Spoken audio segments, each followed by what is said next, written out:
Oops. Thank you to everyone that patronizes me. Hello, everyone. Welcome back to the Big Bad Bench. My name is John, aka Big Bad Biologist, and today, look at all these big bad slots. Oh my gosh, look at all of them. Oh, we got so many slots, so many caps. Oh, we got a lot of work to do today. Let's go here. Take a look at all the stuff on the Big Bad Bench. Maybe take a look at this. Clean benches are for the weak. Love that. Socket Wench's sticker. You can get that on her coffee page, whatever. Hello, everyone. I'm going to say hi to folks in the chat while you're seeing what kind of mess we got going on here. Actually, it's not bad compared to normal. This is mostly one system. Wow. We got Dave's Vintage Apple Tech. We got All Things DG, Alan Gracia, David Starbuck, Mac 84, Garth Beagle, yay 8600, yay 8600. Actually, it's an 8500. I messed up. Ugh. So all the social media that says 8600, it's actually an 8500. I'm sorry if you tuned in wanting to see an 8600 board, and all we're going to do is an 8500 board. I don't know if they're actually different or not. I don't know this era of Mac very well, so we're all about to learn. Who else is here? Trina's Technobabble, Ian Scott. Who else is here? Socket Wench herself is here. Hello. Chris Angelis. Jack68K. Hello. Okay, I think that David Starbuck. Yes, that is 100 less interesting. So, this is a Power Mac board. As you can see, it's chock full of caps. They actually look in really good shape. And so one of the things I want to do is actually check and see if they're okay.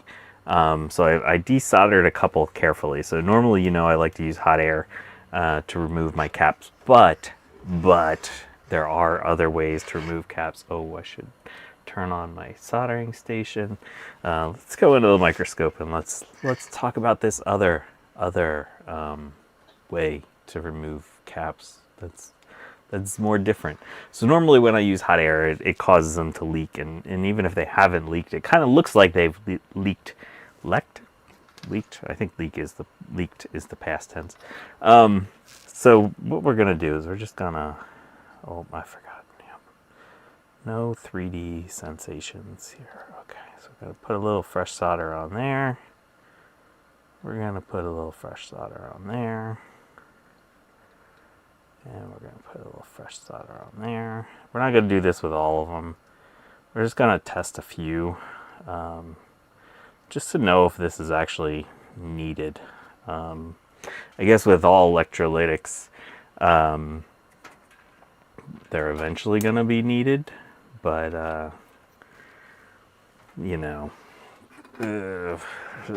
whether they're actually bad or not is a whole nother thing. Ow, I just burned the heck out of myself. Okay, those hot tweezers are hot. They come as advertised. Okay, that's fine.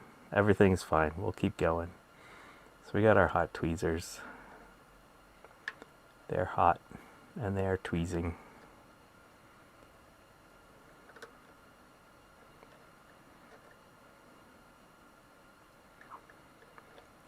Also, I apologize if there's audio issues again. I see how nice that comes off like that with the hot tweezers. I've gone through all my settings. I have no idea what changed. I removed anything that was remotely AI related on my computer, just in case like Microsoft is, taking my voice and doing things with it.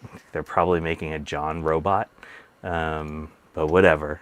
So let's see how things go today. All right, so I desoldered those carefully, and we're just gonna lift that up. You can see there was no leakage. We'll be looking at the board in a lot more detail a little later. At least the caps we've looked at. This board is just chock full of caps. I think there's 22 on the top, and I didn't count how many are on the bottom. I had totally forgotten that there's caps on the bottom, and I made a capacitor map for the top. And then I watched my video, or parts of my video, with Tech Ambrosia. This is her board, if I haven't said that yet today. To sort of see, you know, if there were, like, what it was. Hello, Mark from Millennium Max. There are a lot of caps, yeah. A lot of caps here, a lot of caps here. Just all the caps all the time. So hopefully today will be pretty chill, but I wanna check these and see what their cappiness looks like. So this is a cheapo ESR or LCR meter. Back in the day, you could get this for like $10 on eBay. I don't know what they are now. I did notice there is a new version of this that has a pretty color screen that's like 30 bucks, so that's not bad. All right, so this is a 4716. It's reading at 50 microfarad. Oh, should we zoom in a little bit? Should we try to zoom in? Maybe that'll help you. There we go. Makes that a little bit clearer. So we've got like 51 microfarads, that's fine. 3.3 ohms ESR. See, that seems high to me.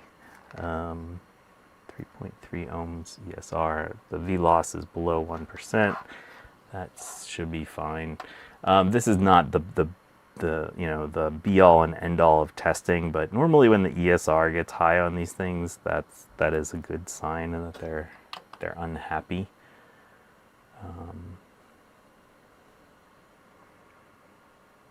3.8 ohms. Yeah, the loss is about the same. 3.8 ohms.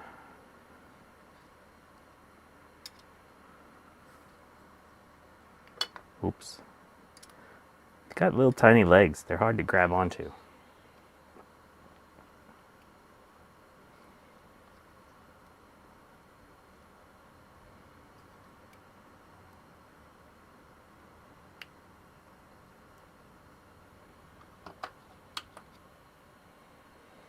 Jack 68K, one of the RAM slots on his 7300 board seems to have bad solder joints. Ew, that sounds terrible to try to diagnose.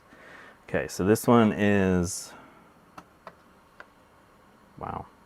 So this is a 4.7 ohm. It's reading, you know, basically 4.7 microfarad. It's reading at 5 microfarad. Basically, the loss is 2%. And the ESR is 27 ohms. Now, the smaller the caps, a lot of time you do get higher ESR like that. So it could be totally normal, but that seems like a lot.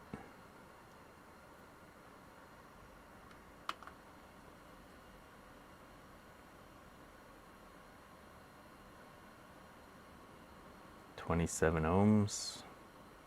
Capacitance is right. Loss 1.7. Maybe that's what these are. Maybe these would just have high ESR.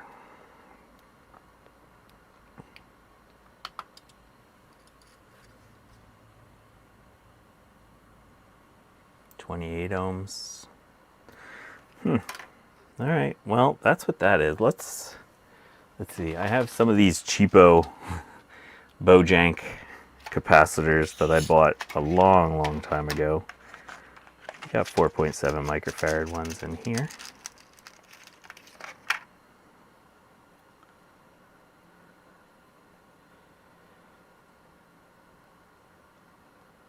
I would think that the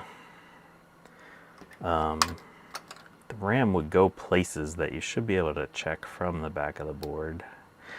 So Jack, the way that I like to test my sockets and whatnot is put your red probe on ground and then put your thing in. Oh, this one's 10 ohms, so maybe the ESR is a little high. Maybe those little tiny ones are dying. I don't know. We'll see. Okay, anyway. Oh, let's see what these are. These are the ones we're going to replace those with. These are 4.7 25s. So I put red probe on ground, and then take your black probe and look around, like go pin by pin and measure the resistance, and record the resistance on a good slot, and then compare that to the resistance on all the pins on your bad slot. And that's an easy way to find breaks. So they should be, a lot of things are in the kilo ohm and mega ohm readings. Make sure all your sims are out when you're doing that. Most of the things should be in the kilo ohms or mega ohms readings. Your 5 volts probably going to be in the 30 to 100 ohms reading, and then your grounds will be 0. Yeah, 1.3 ohms. So our TANTs are way lower.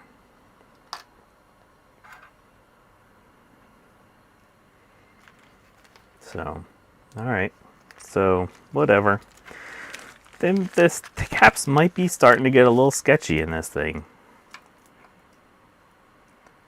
Obviously, TANTs, the chemistry is very different, so the ESR is going to be different. But one of the issues people say about TANTs is that their ESR is higher, but I don't know. These seem good.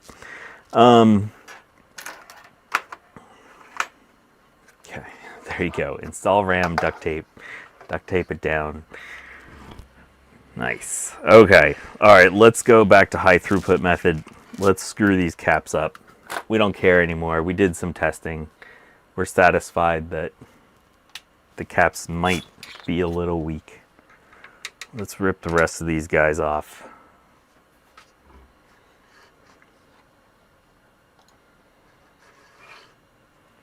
Where are we? There we are. David Starbuck has a master's degree in jank. Nice. I want to know what school gives that away.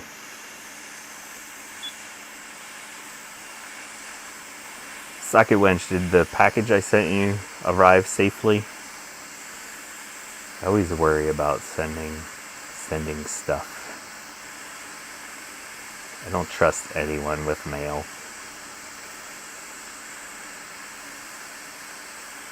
So what are we on? We're on 350 degrees. I should probably up that. Oh, no, that came off nicely. Because it is a little cold in my workshop. Everything is a little cold. A little bit extra heat would be nice. So. Woo! Woo! Okay, that's gone. All right. Safe travels. Love to hear that. Okay.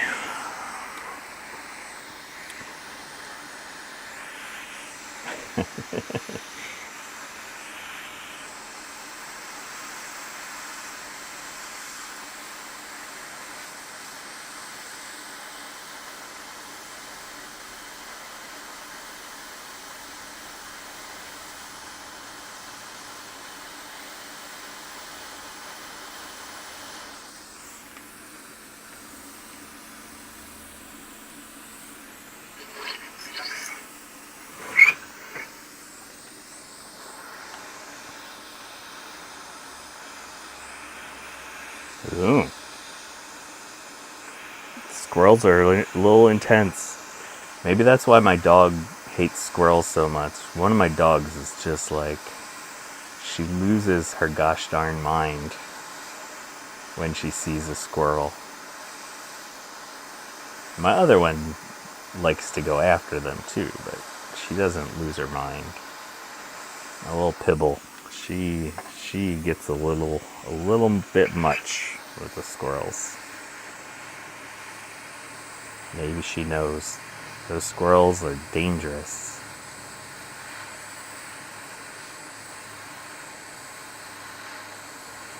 So we're going to be doing some desoldering for a bit here. This should be pretty low key. I actually did the power supply earlier this morning. I wanted to get a little bit of this work done in advance. The power supply map is also in the video description. So if you need to work on one of these, and you need the power supply caps. There you go. Oh, we are off screen. There we go. Get on screen.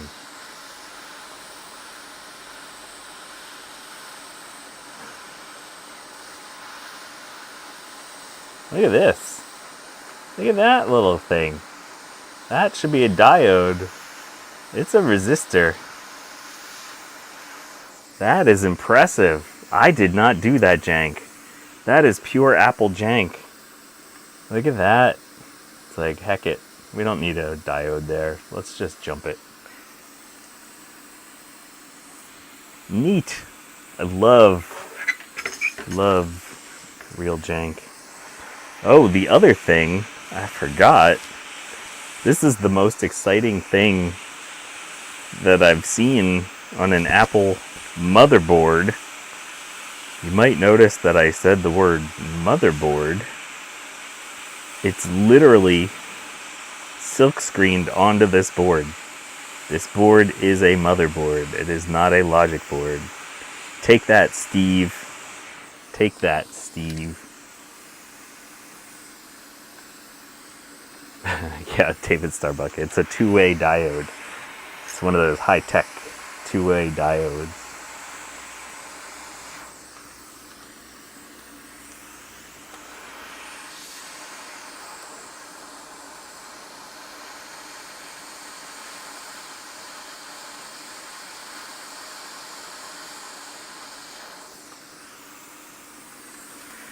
Alright, we've got to use our heat shield on this one. We don't want to screw up this little dealie.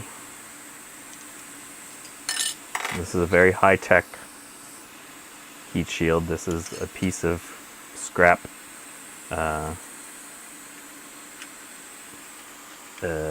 trim, aluminum trim.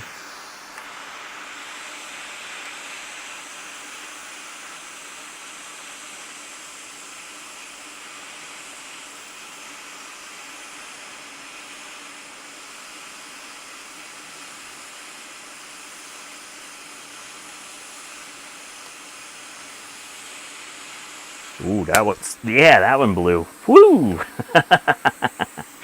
That was an excitement. I knew that one was gonna go. Woo!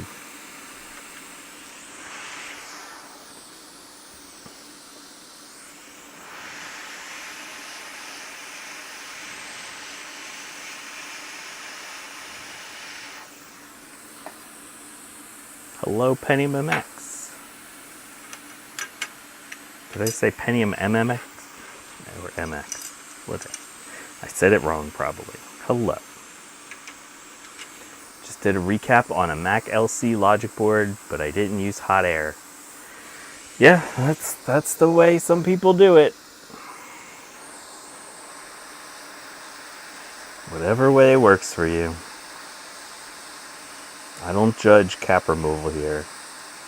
Unless you're gut bomb and you're a total animal and you use the full-on twist-off method.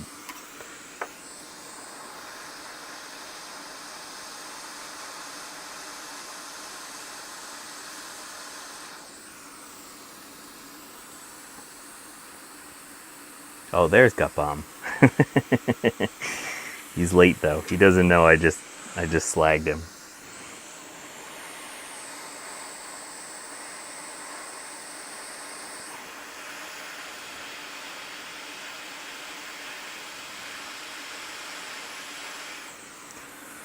Okay, the top is, oh, nope, the top is not decapped. Ooh, All Things DG was just moo gunning. Gotta love some moo gunning.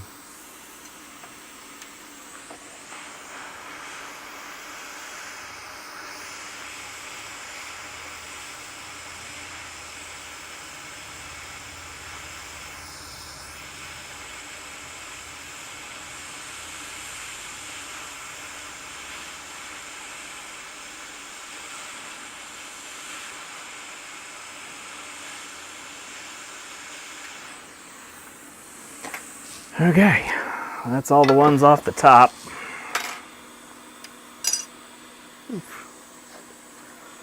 Now let's do the flux in. And so these are all nice and clean. I don't see any leakage anywhere. That's good.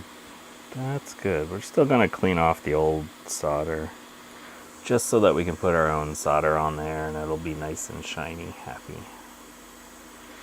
We need to have shiny happy solder.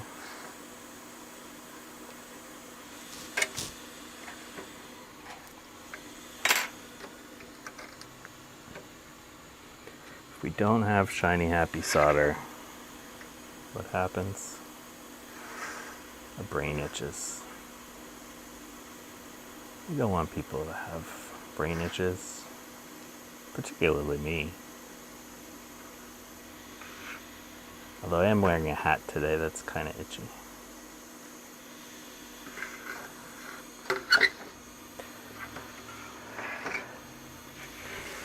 What's the count up to? So, oh, I missed two. Missed two caps. All right, we gotta come back. I didn't count them. Did anyone count them? Okay, let's take two there.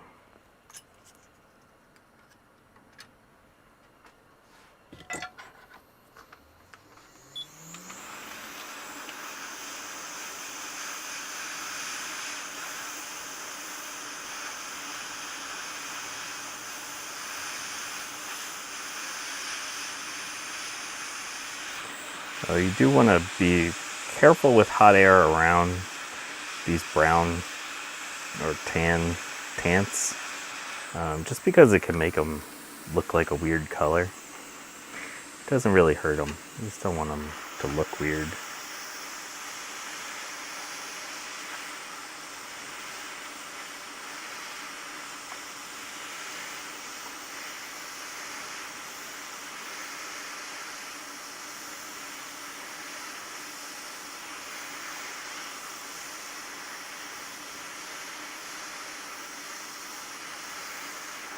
Oh, I just moved it, something. What is that? Capacitor. Gonna have to fix that.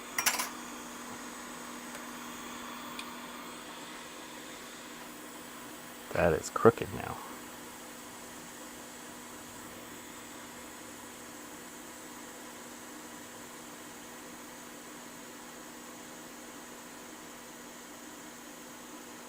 That's another reason people don't like to use hot air, because you can sort of knock stuff around it. What's going on, Mac84? What video are you editing now? Are you finally doing your, no. Are you doing a VCF Midwest video? Steve recently had the, what's it called? The CHP versions of the OS. That was super cool. If you haven't seen that yet, go check out that video.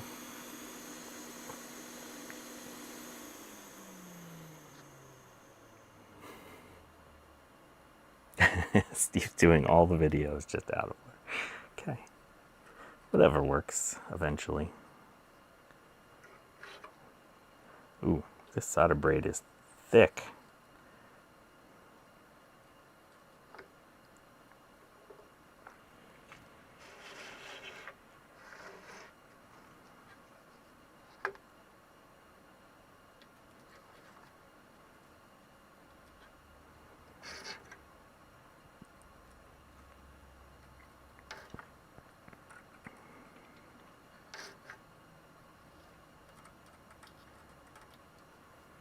So if you're here and you happen to like recapping and shiny happy solder joints, make sure to hit that like button. That would be swell.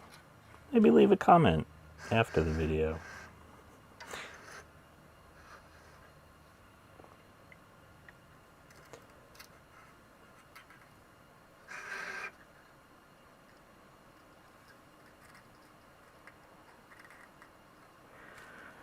Those pads are cleaning up nice. I'm not used to this. What the heck? I'm sure this is gonna like catch fire now because this is all looking too pretty. We're not used to hardware that's pretty here. Does anyone know if there is any difference between the Power Mac 8500?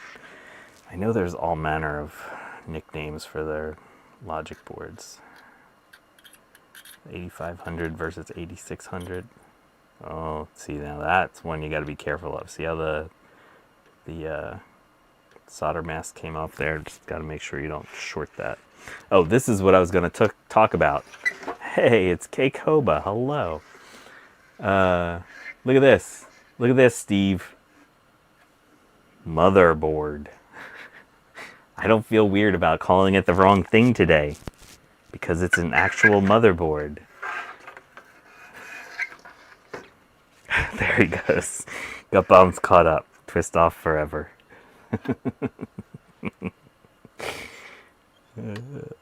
Such an animal. Such an animal.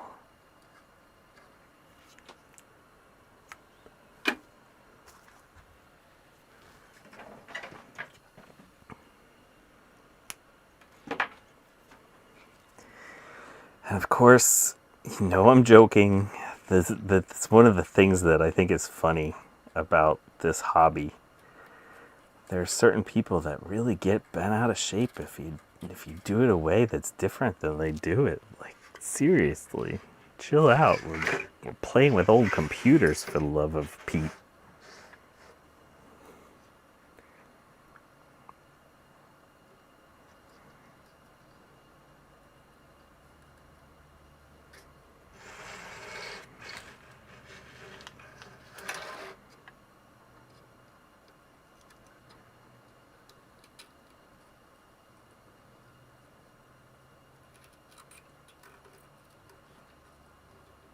So let's see.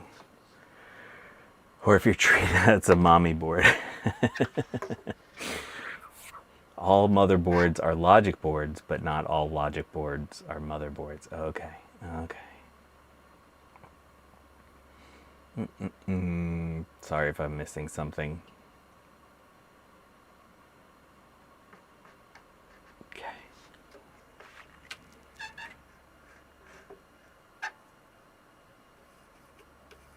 Did I do that? All right. Yep. No, we're good.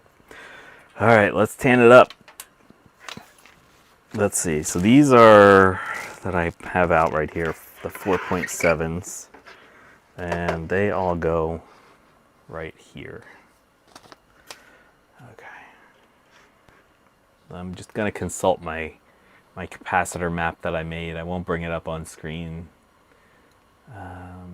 Oh God, I lost it. Why do I not know how to organize my files? One moment. Okay, I think I found it. Now I gotta wait for the software load.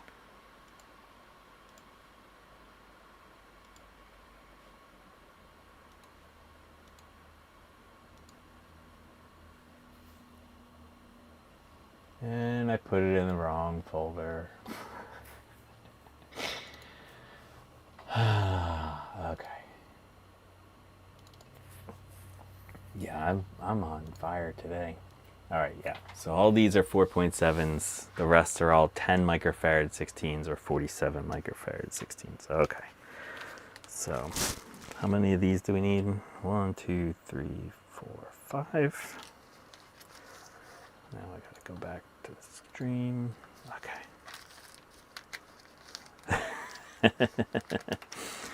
Oh, Gutbomb is teaching Dave bad stuff.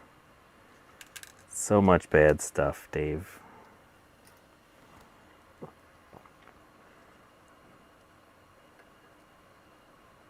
right, so again, since we're using TANTs, make sure that your stripes go on the plus side. Oh, I made them all sticky now because they're in the flux. Oh, they're all fluxed. Sticky caps.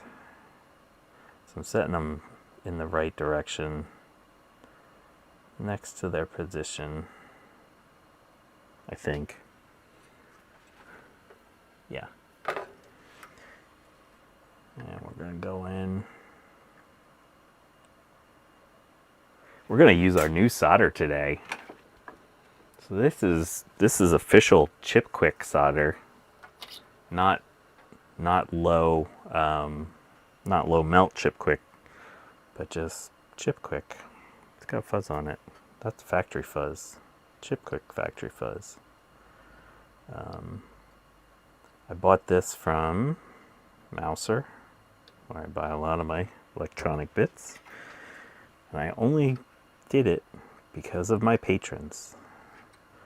Y'all gave me money, so I was like, screw it. We're gonna splurge and go with good flux this time, or good solder this time. I always went with good chip quick flux, but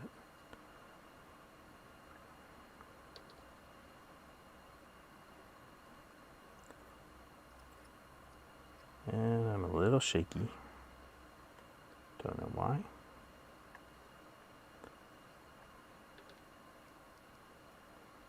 That solder's pretty good. So this is 6040 with flux, 0.5 millimeter.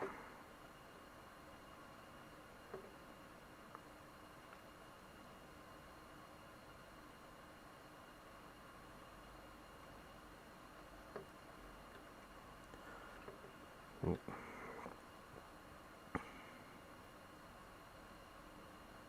Oh, come on, man. There you go. That was totally going to make my brain itch. There we go. Look at how nice those are all lined up.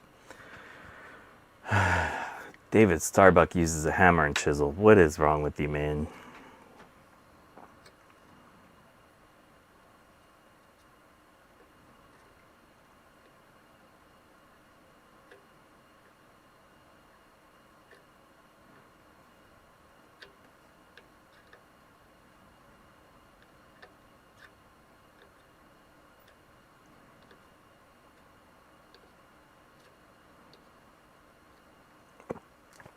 Nice, shiny, happy solder joints.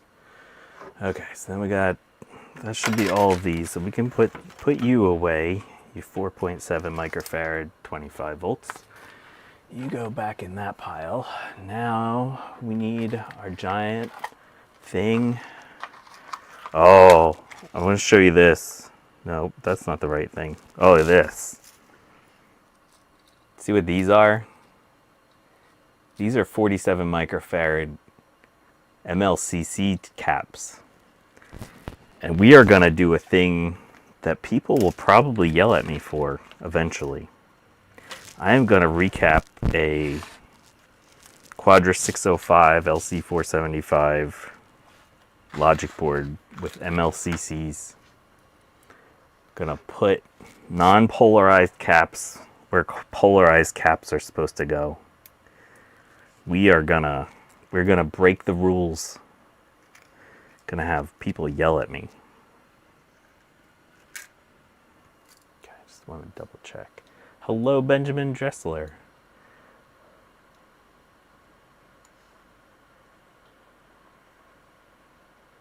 All right, yeah, these are 47/16s. Hello, Pat Brennan. Why iron and not hot air? It's my personal preference. It's how I like to put my caps on. You could theoretically put your solder on, get them with hot air. The one reason you wouldn't want to use hot air with these particular tants is that they get brown. It doesn't hurt their performance at all. It just the like coloration of the cap looks a little bit off. So if you're doing other stuff, that's a totally fine technique. I am much more comfortable with an iron generally than with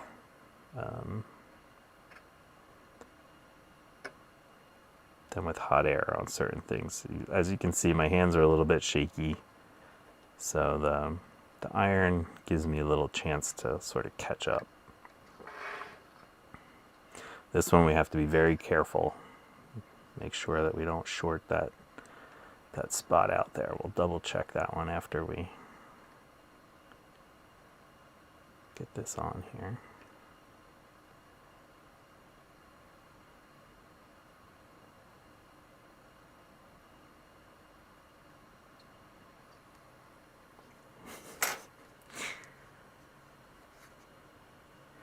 There you go, i80386SX. You do you. The end. I like it. Who's going to make that sticker? I think that's i80386SX's new sticker. Alright, let's just double check that. Now first I'm going to do this with beep mode, and there's a good chance it'll beep anyway. Yep. Just because that's most likely the 5-volt rail, and there's enough resistance across that rail that it causes it to beep. So let's go to ohms mode.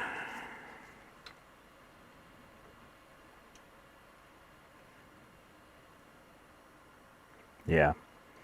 190 ohms, so that's totally fine. That's what we'd expect. That is most likely the 5-volt rail. If a cap shorts, we'll name it Javier. Speaking of Javier, Javier might be sending me a project to work on. Something that I've never worked on before, so that would be very exciting. We'll see. We'll see if he does it. All right, I don't know if anyone saw Javier has a laser 128 EX2, is it? That was in a flood. And so he might be sending that to me to take a look at. So that would be a fun project. Someone else might be sending me another battery bombed 2CI to work on. You know how I love working on battery bombed 2CIs.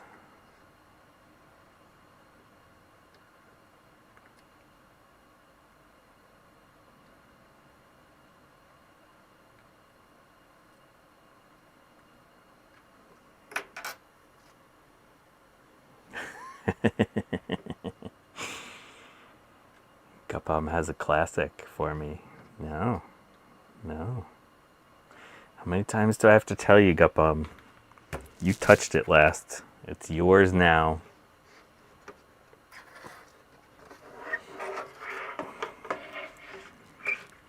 Okay, so one of these.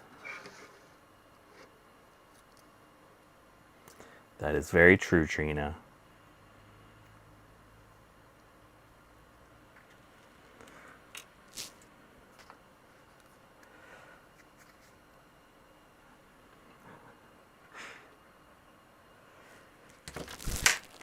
At least the 2CI won't be a 2SI when I'm done. Yeah, so one of the things Ron likes to say is you do all that work and it's still a 2SI.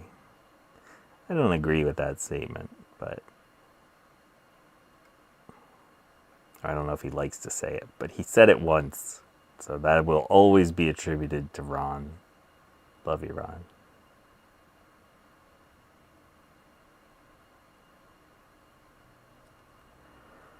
Okay.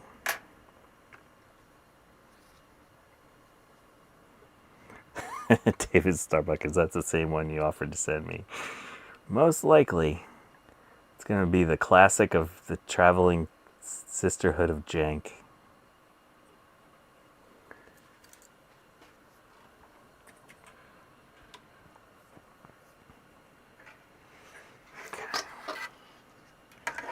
This board is too big. I have like a microscope that goes out on like a boom arm dealie, and this board is too big to fit under the microscope.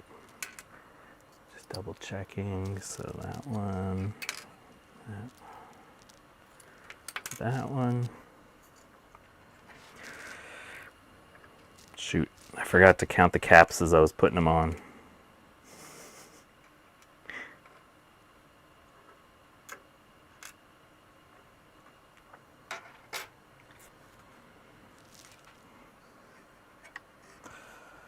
And you'll notice sometimes I do the left side, sometimes I do the right side. It all has to do with no reason at all.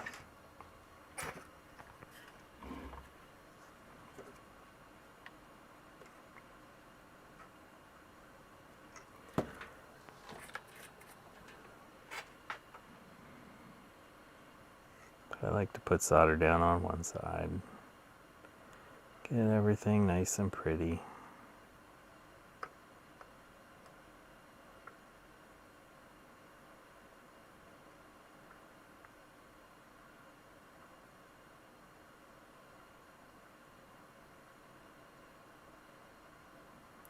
Oh, speaking of recapping, last week I showed off a Dell System 450L computer that I had picked up. When I examined it closer, the electrolytics all did need to be replaced. So if you have a Dell System 450L, recap that thing. It was a mess.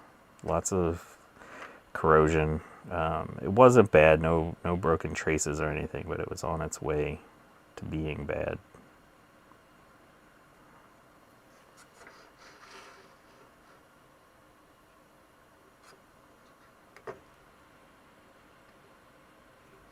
And also I made a capacitor map for that and posted it in the video description from last week. And also I sent it to the RetroWeb, and I think they've posted it there, which is cool because they would get a lot more traction on stuff than me. What if a 2CI turned into a 2CX? That would be sad.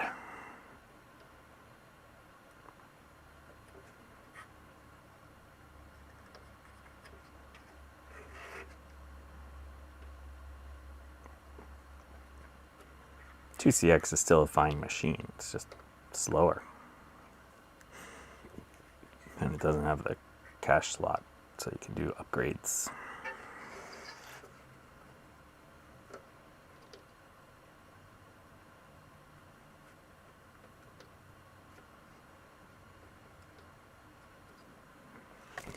Okay, so that's all those. Let's see, what else? I think we have one more. Nope, we have two more 47, three more 47/16. No, two more 47/16. Okay. And no video on board, yeah.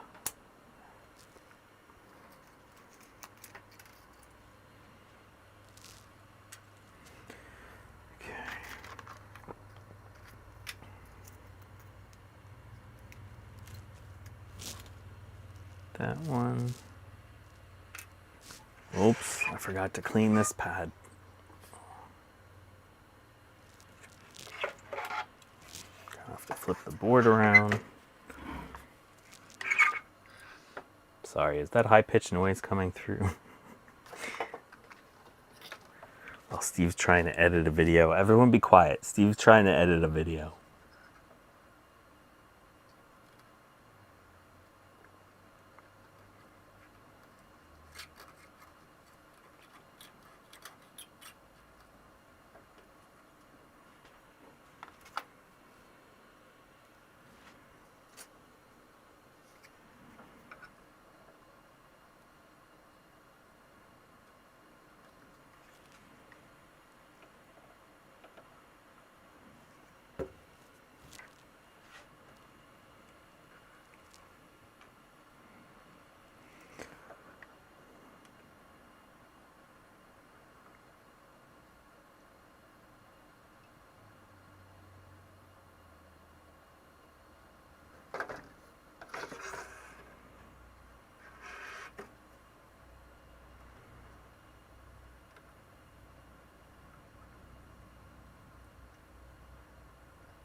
I mean, aside from the lack of cache slot and no integrated video. It's just a 16 megahertz 2CI. The 2CX is, as far as I know. Oh, that's a good point. It might be. I don't know. I mean, all of those have a lot of similarities when you start looking at how the boards are laid out electrically and stuff. I think it uses the startup circuit of the 2CI though, so that's very different from the SE30, obviously, because the SE30 has a hard power switch as opposed to soft. Gonna leave that one up just a little skosh.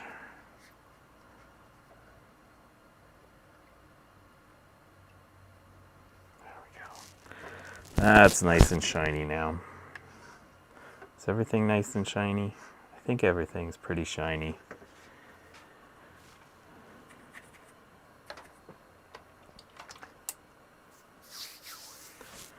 Okay. What else we got? Oh, nope, there's one more 4716. It was hiding all the way down over here. It's hiding. 4716. Okay.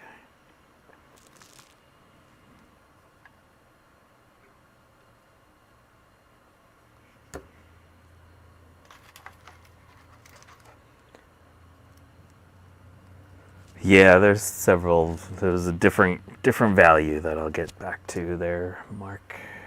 Thank you. Just doing all my 4716s on the top for now. Then we'll come back and get the other ones. So Pennyman MX, you're saying that you did a recap on an SE30 and now you have Masimac, CMAC, whatever people want to call it.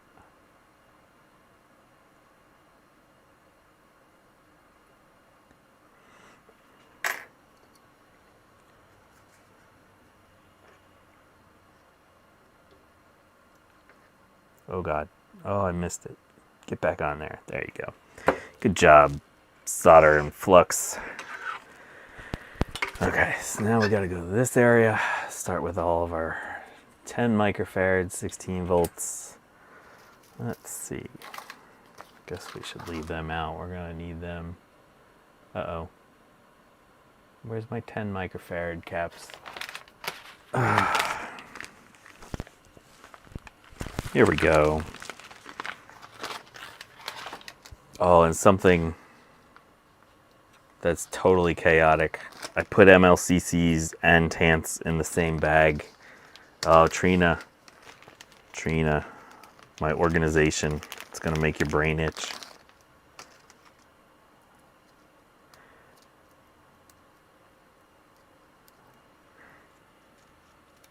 Gupam always says CMAC the right way.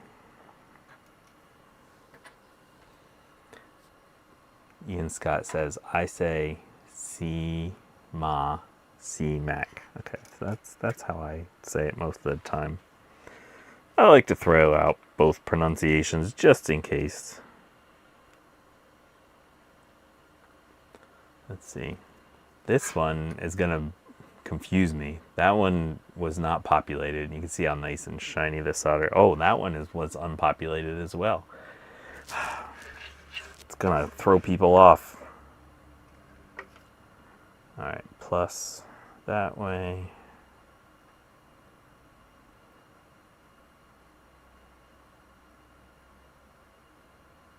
Plus that way.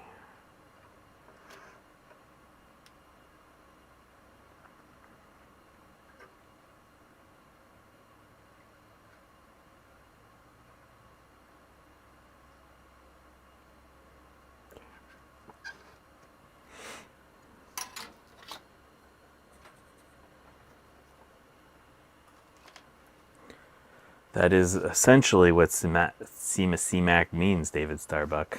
Old Mac, no worky. The SE30 wasn't the one that made it.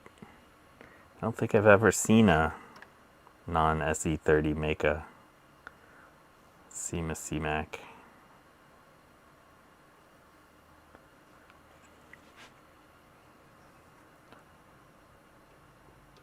Normally it's the result of the ROM not doing anything and the video RAM starting to be initialized before the computer can use it.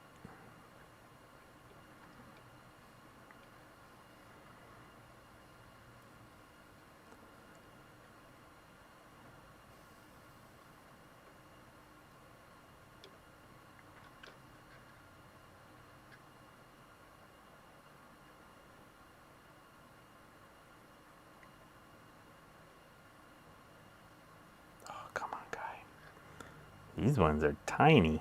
They're tiny little guys. Oh, whatever. Leave that for now. Look at how cute.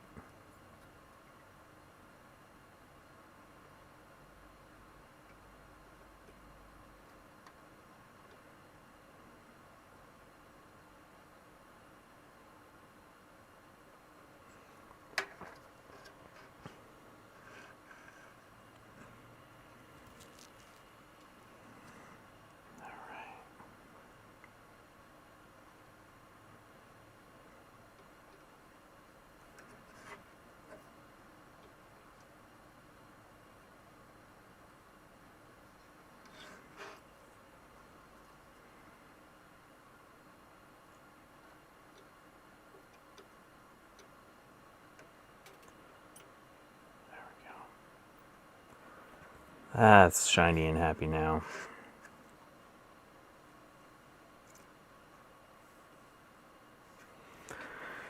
And if your solder joints aren't shiny and happy enough, just put a little flux on them, reflow them. Generally that'll make it work. Okay. Oh, we're not done. We're not done. We have at least 2 more, 3 more. Oh, I thought we were done. This side of the board. Okay.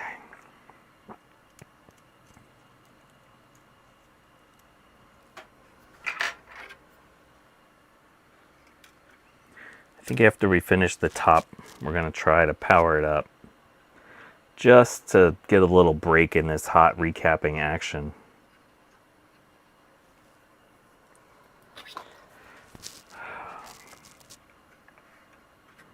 So I do want to apologize for Tech Ambrosia. I think it's been like 10, 11 months since she sent me this. She sent me a whole lot of things to work on. Oh no, 4 more.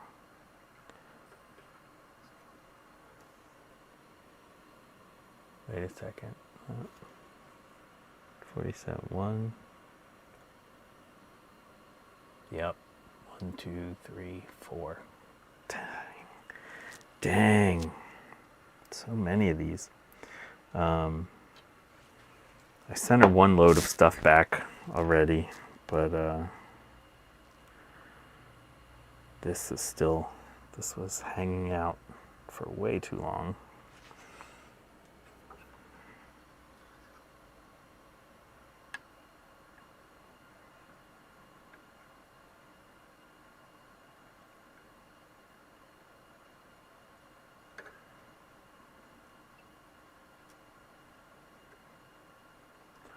Partially just because I have no official queue. I should actually set up like an actual queue of projects and work on them in that direction. I wish my brain worked like that. But it's totally anarchy in my workshop.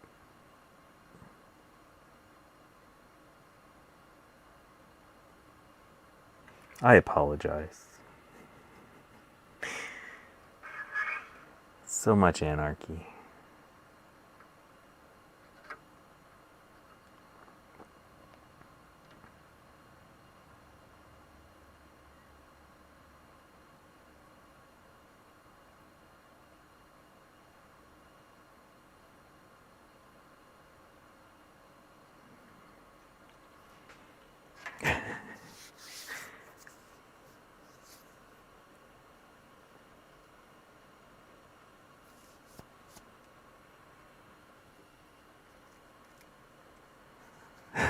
David Starbucks says Smash Smack was a ska band. It kind of does sound like a ska band name. And Steve says that we're all saying it wrong, that there's no C at the end. You have just shattered my life, Steve. What the heck? That can't be real. That can't be real.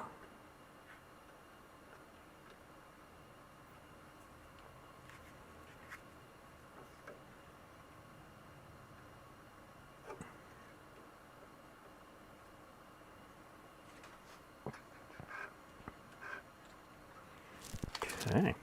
All right. I think we're down to the last one. Down to the last 10 microfarad on the top.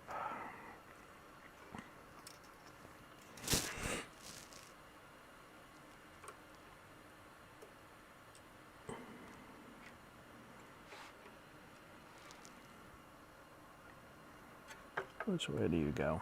You go that way. Again, Tance stripe goes towards plus. All other caps, stripe goes away from plus. Some caps are non-polarized.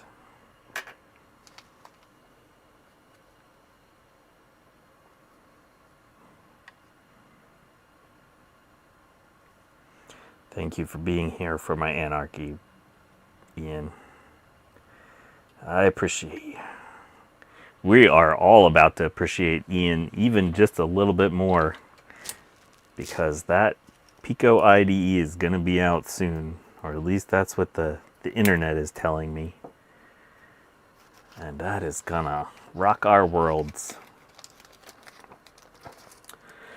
Yeah, Mark, I feel the same way. So that's kind of what made me think of that. So the mix of what's Tant originally versus what was electrolytic originally. That Dell that I was talking about, it had footprints for both tantalums and electrolytics, which I thought was kind of weird. Okay, let's go to here. Let's zoom out a skosh.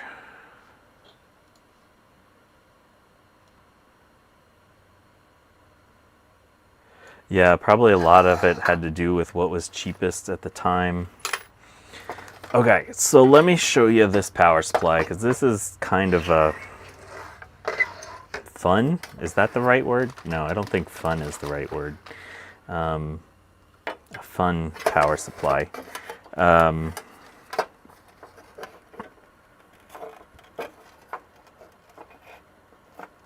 Oh, that's a good point, Jack. Yeah, so some of the Mac 2 series have both pads lined up, or arrayed, whatever you want to say. Designed for both. Okay, so let's see. Ooh, sorry. So this thing is kind of interesting. I'm trying to decide how we should power this up. So this has a little tab A, slot B here. That just fits in there like that. So this, oh yeah, so that's the other thing. This thing was not fun to recap. See all the white goo? That's the glue to sort of prevent vibrations and, you know, things from breaking. There were a couple of places, like down in there, where there was so much glue that I didn't even notice that there was a tiny capacitor down in there. And so I figured out what it was, and I put a new one in there. But this glue is so hard, you know, like a lot of the old glue that turns kind of brown, you can kind of flake it away. The clearish, opaquish stuff, you put a little isopropanol on, and it'll just kind of pop out, right? This one's also very dirty. This white stuff is so hard, but if you use your hot air and just touch it a little, like just give it a little hot air, it softens it up. So that's a way to kind of clean it up. I left most of it in there, but when I wanted to be able to put the caps down, I cleared out the space underneath of the caps. So, and also like for this area, don't rip the little freaking capacitor out of there due to the glue. So yeah, that's this.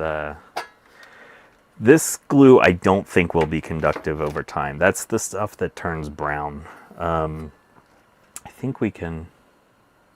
Oh, okay. So then when you put this back together, you have to. Yes, don't do what Johnny Don't does. So you put tab A, slot B. This is another fun thing that Apple likes to do. They'll give you two of these. This kind of thing shows up in the 2SI or 2CI power supplies a lot. That you have this little jumper or this little plug and this little plug. This one's for the fan. I have no idea what the hell this one's for. But they put the spots right next to each other. And you do not want to confuse that because I have a feeling that something bad would happen if you do that. So there's something on there. I don't know where that goes, actually. So don't plug the wrong one into the wrong one. And I think on the 2SI power or 2CI power supplies that I worked on, or the Quadra 700 or the Centrus 650, Quadra 650, I don't think they're labeled as clearly. This one at least says fan over one of those spots. Sorry for my head. Okay, so then you close this guy. You close this guy. There it goes. You close this guy. There's little spots that it fits in. And you say, oh, okay, this fits real nice here. There's a gap right here. So why is there a gap? Oh. Well, oh, where's my screws? Okay, here we go.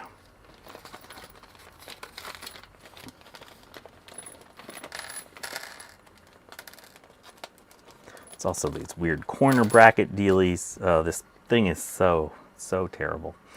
Yeah.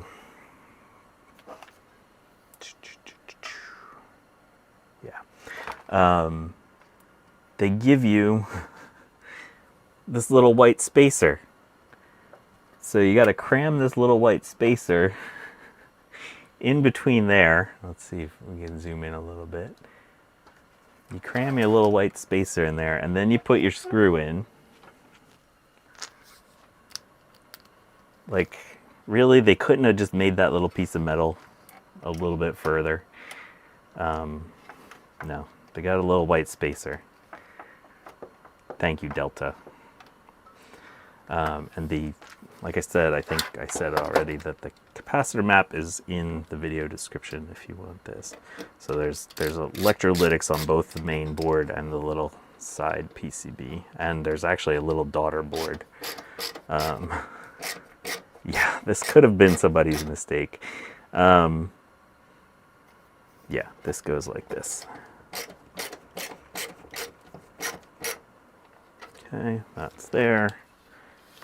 That's there. I think we're going to power this up without this one on, just this panel, so just in case it catches fire, y'all can see that.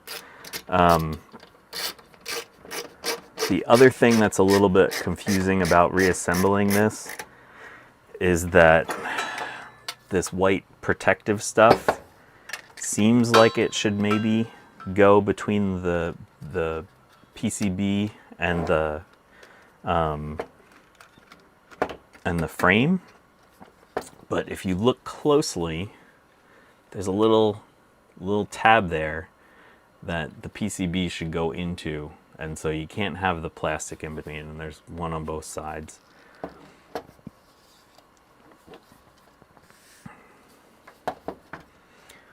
So that's that.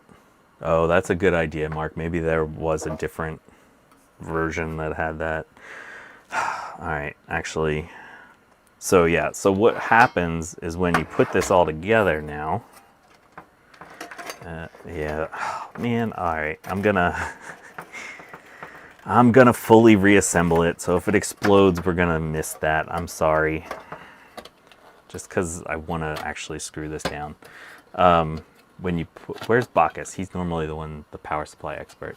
Make sure that that the PCB is on the other side of this. So this goes like that. PCB's over here. Yeah.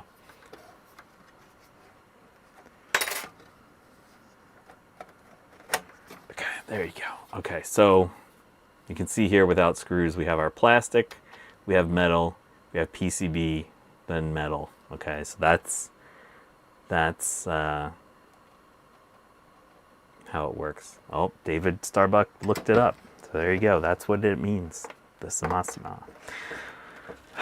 That's gonna just change what I say now. That's wrong. What the heck? I've been only in this hobby for 3 years. Oh, is it getting close to 4 now? I guess it's getting closer to 4. But in that entire time, I always said it was Simasamak. So I guess it's Samasama.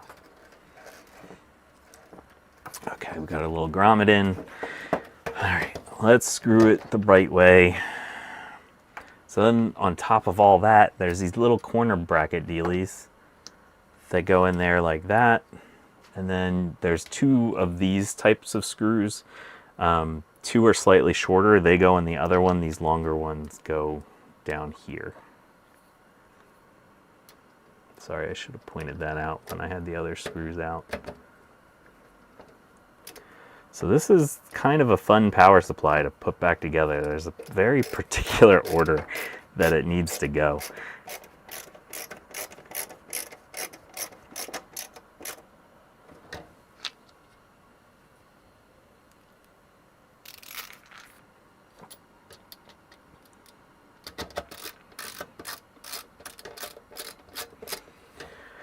Okay, how's everybody doing? If you haven't said hi yet, say hi in the chat. We're getting about to the time where things are gonna explode, most likely. And then we have these little flatheads. Hit the like button too, if you wouldn't mind. That would be swell. Hello, Agent Monroe. Welcome. Okay. Then there's another one of those flathead screws that go there.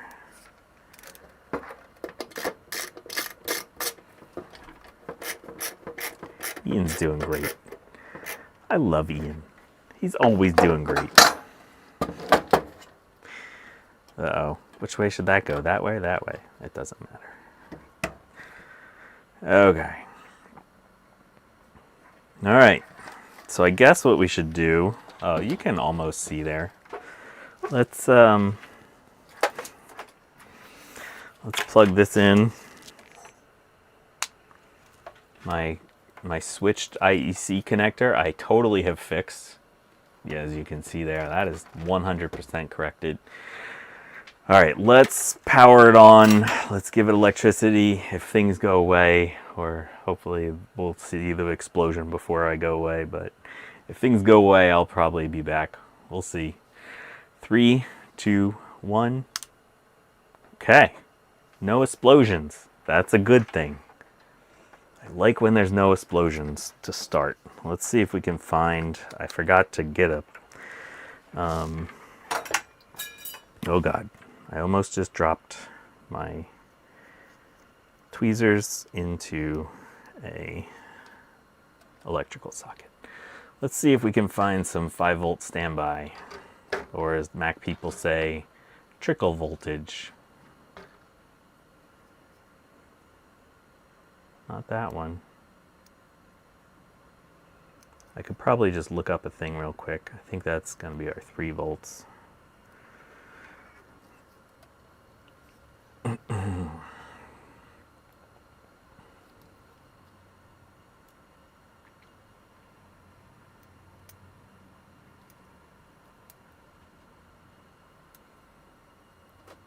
Oh, there we go.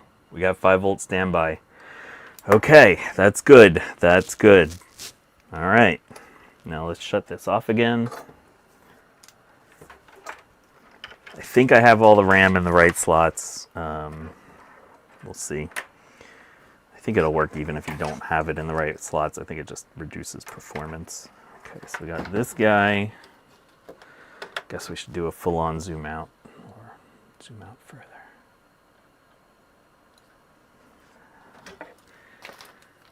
And let's plug in a speaker.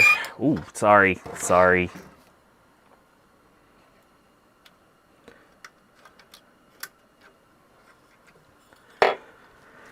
And main power. Should we get stupid and plug the monitor in and a blue SCSI? Oh, we should plug in a CPU. We can't plug this other CPU in because I have the heatsink off.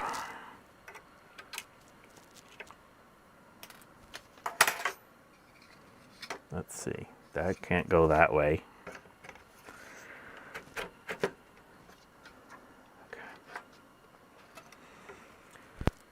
I would take sad Mac chimes. It's the explosions that bother me. Oh, that was the other thing. Recapping the power supply, I would assume, just from looking at it, and I did some quick testing on most of the caps, that they were fine, except these two. So I forget what company makes these LXF caps, and you can see they actually don't look bad underneath. But as soon as the heat hit that, you could smell that these are starting to go. So you got that nice fish smell. So if you have one of these, pop it open, just take these two 1000 microfarad 16 volt caps, redo those, and I think the rest of that thing should be totally fine. But if you want to do the whole thing, the map is in the video description. Okay. All right. Let's plug a monitor in. Let's get silly. Let's just assume this is all gonna work. Let's see. Oh, here's the blue SCSI. This should have a good Power PC image ready to go. Let's make sure there's nothing underneath, like rogue caps. Rogue caps. Hey, it's Eric's Edge. Hello, Eric. Let's just double check. Make sure there's nothing underneath. Okay.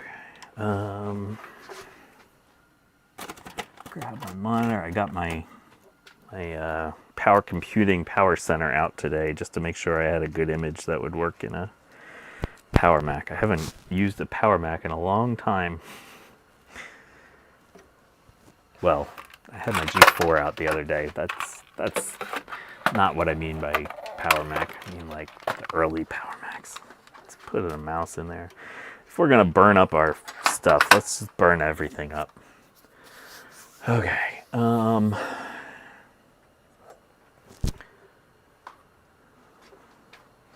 Let's get this angle so you can see it better if it explodes. Okay. 3, 2, 1. Okay. No explosion yet. 3, 2, 1. Oops. Uh-oh. We got a short somewhere. That's interesting. Nice. So, is that going to be our power supply or our logic board? Let's see here. So this is my Power Mac 9500 logic board. We can try this. Let's see. Let's see if I shorted something out on the board or in the power supply. Or both. That is right, Eric. That's not good.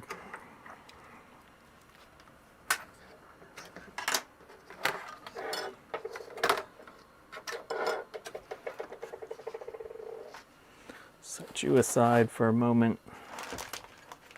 Let's grab you. Oh, this one doesn't have a video card. Well, it should chime at least. I'm gonna assume that's a speaker.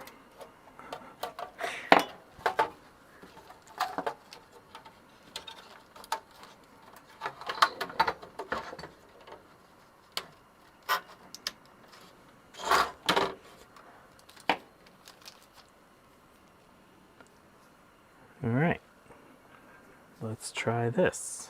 Oh, wait, that needs a CPU. Uh-oh. Where did I put my Power Mac 9500 CPU? One moment, please. One moment, please.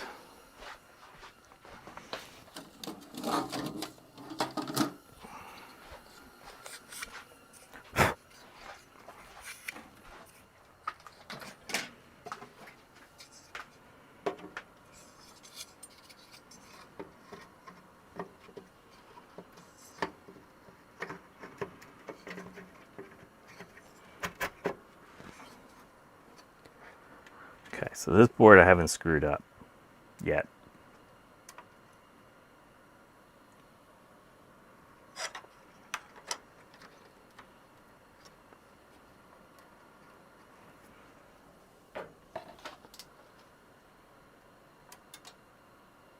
Oh. It's in the power supply. Uh-oh. Uh-oh. I screwed something up in the power supply. That's not good. Oh, power supplies. Oh, power supplies.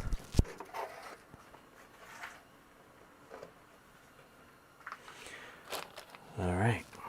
All right. So one thing I was going to say is that I had issues with this power supply. That something about the solder mask was being weird. Like it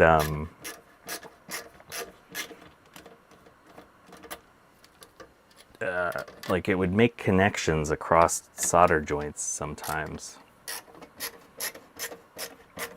This isn't good because I don't have a good, well, actually, I could probably pull the one out of my 9500. But it's very disgusting.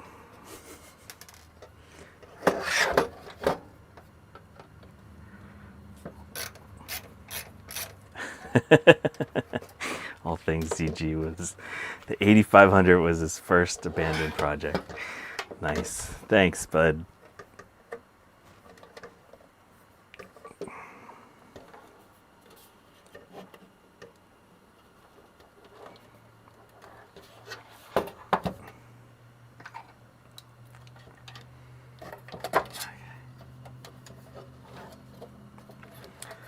Let's see if I did something stupid.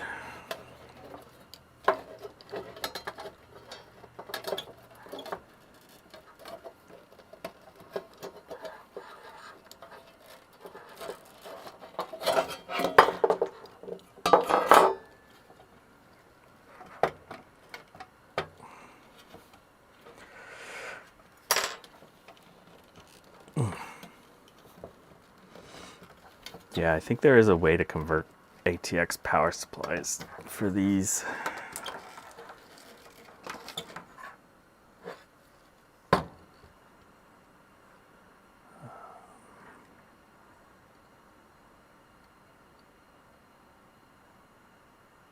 Just want to look real quick. Make sure I didn't like leave a cap leg or something dangling out.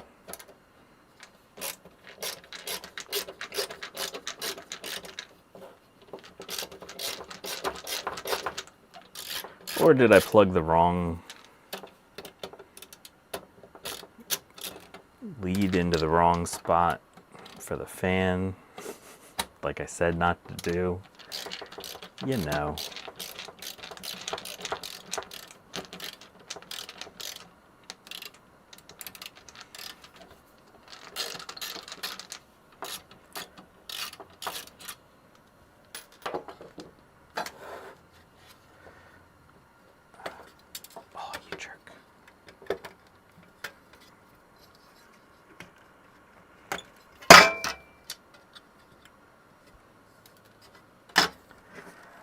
No, I didn't plug the wrong thing in, so that one says fan over there.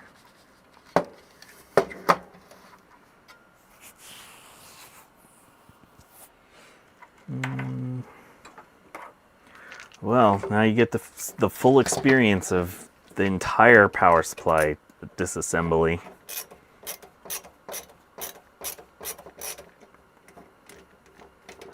Take that off.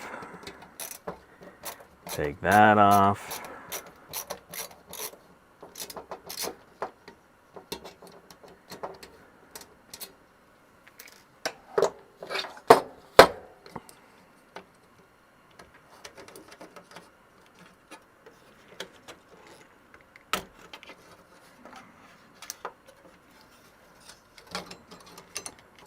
And there's the main 120 going in. Okay. And then we only have 2 screws here. One on the side. And there's 3 sets of these round screws. The short ones are the first ones on the inside here. The second longest were the ones that hold that fan plate on. And then the longest are the other ones. All right, so just be careful with this kind of thing. There's a chance that these caps are charged up. I did not replace the primary caps on this thing. Let's just double check to make sure that we have no power in the primary caps, because that hurts. Okay. That's good. No power in the primary caps. All right, let's see here. Let's see if we can see anything obvious that I screwed up.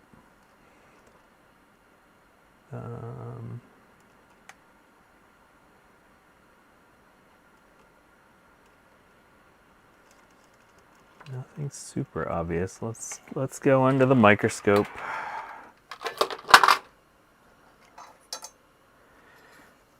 Yeah, the fact that we have standby, that's a good thing.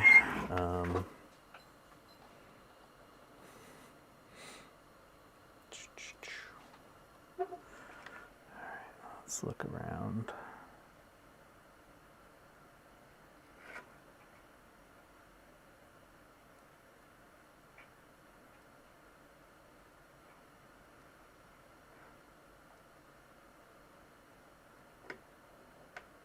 So just what I'm looking for is, like, you know, maybe something that got bridged somewhere.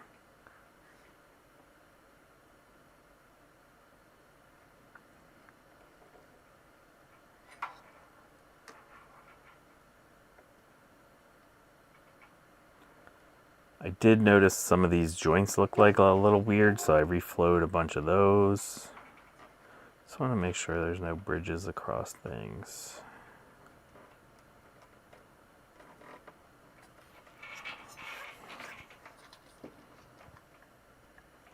Yeah, that was definitely one thing that happened a couple of times. You can see how they bent over these leads. There was a bridge that I caught that happened over one of those. One moment, please. Let me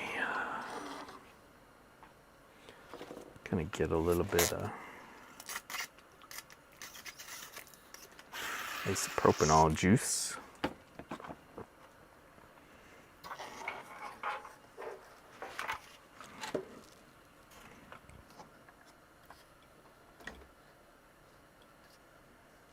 Where are we at? There we go.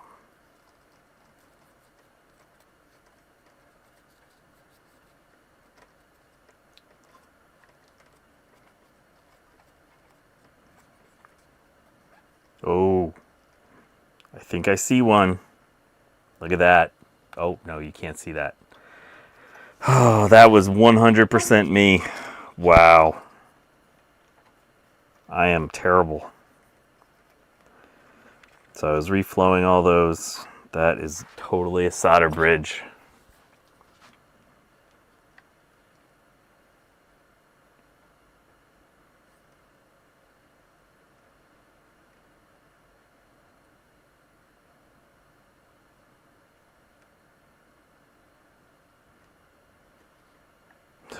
Gotta look for more. Oof, oof. Ugh. Wow, that's terrible. John, what the heck, bro? That's it. If you hit like button, unclick that like button. Yeah, this one. This was one that caused an issue. This one was all manner of gunky.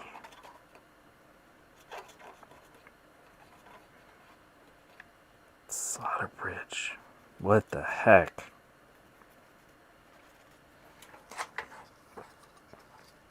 Hey, it's Electric Vibes. Hello. Tuning in just in time to see my mess ups. Did everyone get that? Good. Yeah, oh, that's great. Let's take a look over here. This is the sideboard. This spot was, yeah, see this? They bent this guy over that, and the solder mask was gone from this area. This wanted to bridge.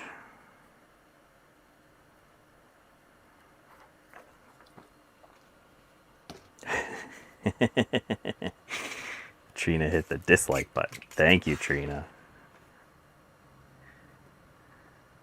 Yes, witness my crimes.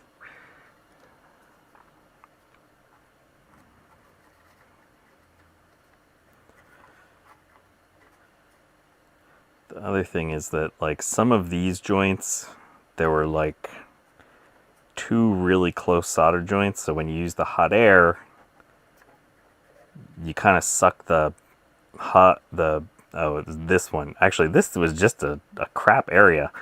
This one, when I sucked the solder out of one thing, it sucked it away from everything right there. So I had to reflow all that.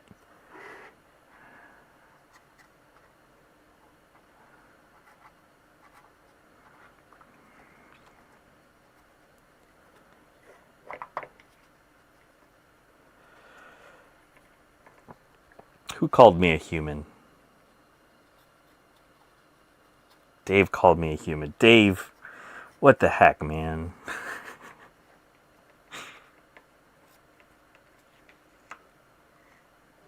Alright, I don't think I touched anything over here. Yeah, see this? Look at this guy. I don't think I even touched that one, but look at that. Look at that. There's like just a wire dangling.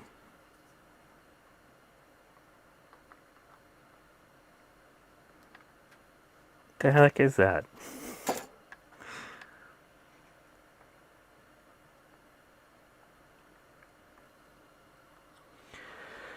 Okay, let's go back to here. Hopefully that was our issue, our one and only issue, and everything else will be perfectly fine. All right, let's put the... Who made this piece of jank?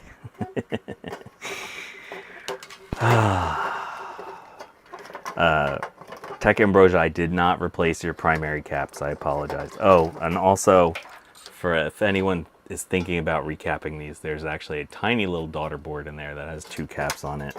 One of which is a 1 microfarad 50 volts, which is something that you'll come across a lot. The other one is a 1 microfarad, is it 450 volts? That's a weird one that you will not often just have in your cap inventory.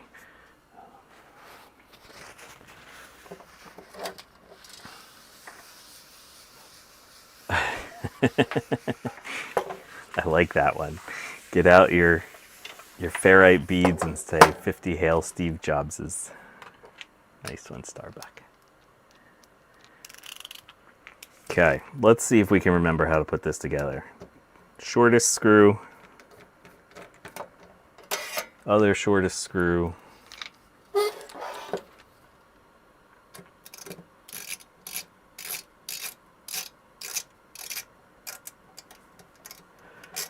So I said a little bit ago, Trina, I think realistically this power supply did not need to be recapped for the most part.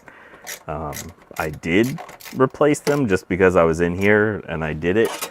But in reality, I think the only two caps that need to be done in this power supply are these 1000 microfarads, 16 volts, which are these two guys right here.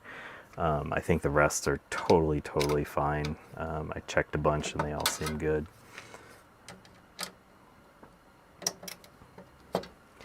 Okay, so that's this end, that's all nice and happy.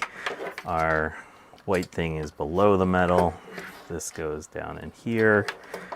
Before you put this in, it's a good idea to plug in your 120 volts.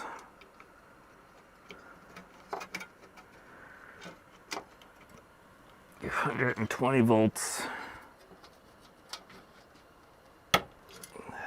That thing that's not the fan, that goes next to the fan, that looks identical to the fan.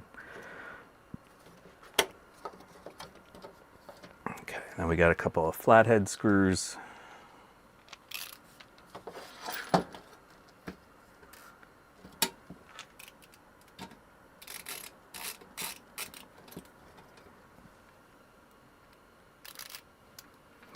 Yeah, that's the thing. I mean, you see how much of a pain in the butt this thing is to get apart.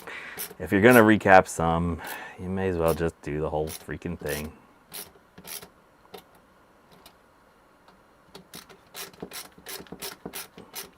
And I mean, it was much easier to clean this thing when it was apart. So this has all been cleaned. Okay, so now we do the fan bit. Tab A into slot B. Connect our fan. Go down like this. Make sure that those go in there like that. That one goes in there like that. And then we need our white spacer. I'm sure I could recap a Sun Microsystem power supply, Trina. The hardest one I've ever done was the Silicon Graphics power supply. That thing, it was a multi-layer board, and the vias were all very tight. It was totally an unpleasant experience. So the Silicon Graphics, it needed to be done. Those caps were starting to leak, but it was definitely not a fun job.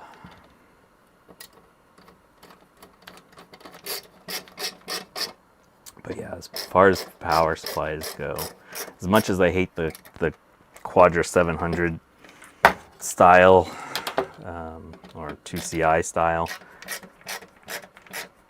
they pale in comparison to that stupid Silicon Graphics one.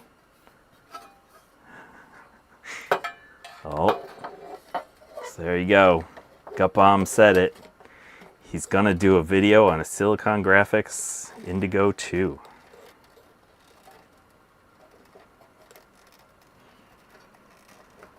He currently has my SGI Indigo 2.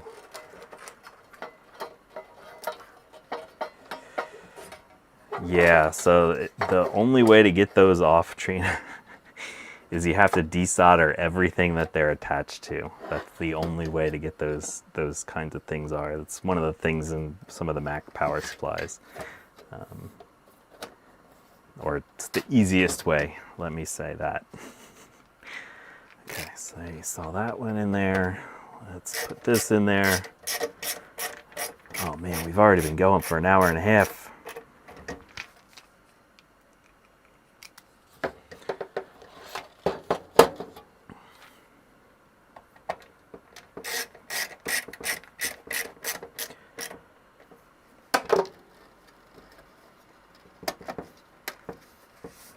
Okay, and then these weird corner bits.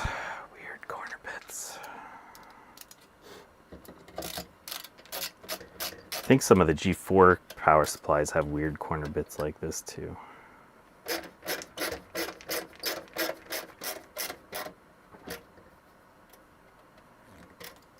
Oh, I guess that's just to sort of prevent stuff from falling in a little gap. So I think Electric Vibes asked if this was not working or was it preventative. So if I remember correctly, I have to go back and watch my whole old stream, but I think Tech Ambrosia had mentioned some instability with this computer, and that's why she wanted me to recap, and plus it was more preventative overall.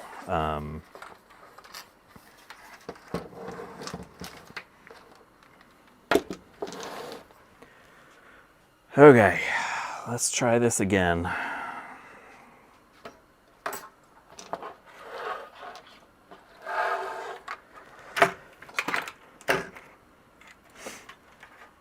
Oh, I disconnected.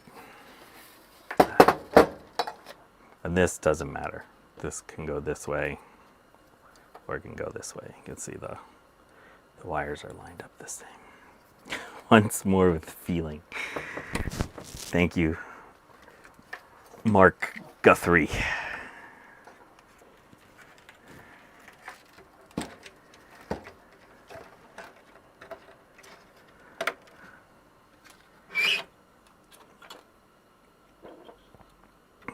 At least it didn't explode. Man, that would have sucked.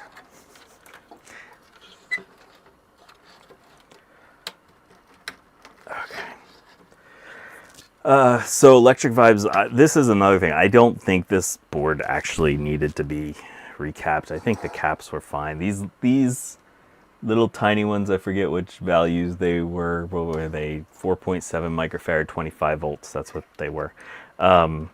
They might have been starting to go, but it seemed like I mean, we only tested a couple other 4716s, but they seemed fine. I don't know. The nice thing about TANs is you don't ever have to worry about them again until they die, and then your computer just won't turn on. Okay, so we're off. Where'd my blue SCSI go? Let's try that. Blue SCSI. All right, we're all plugged in. Okay, turning on power to the power supply. 3, 2, 1. Okay, no explosions. Power to this. 3, 2, 1. Yes. Okay. Okay. Well, that was way too much excitement. I was not. Oh, I forgot to plug the monitor in. I was not ready to have that much excitement on this stream. We're gonna get main screen tearing on. Oh, no smoke, lame. Let's see. Oh, we're booting. I didn't have the monitor plugged in when it did the video initialization, so it might not have properly initialized the video. But we have activity on the blue SCSI. Oh.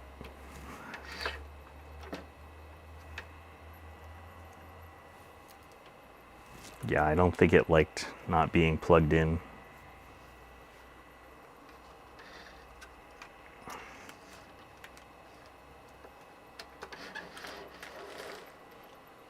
There you go. You can see the blue SCSI. Let's see if we can do this. Wait for it to finish booting up.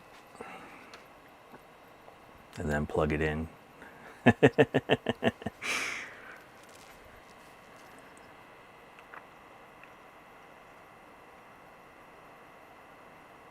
Man, it's taken a while for some boot action.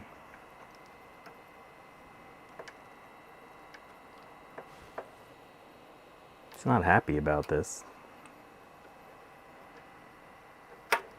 Finish booting, you jerk. It's just booting away.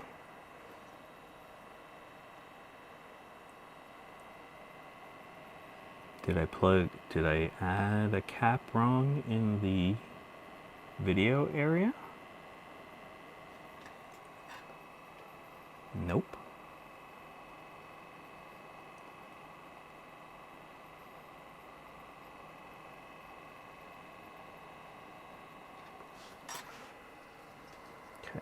Will you behave better now that you've booted? Nope.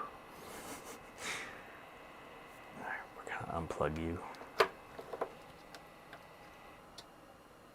Let's see if it behaves nicer if we plug in from the get-go.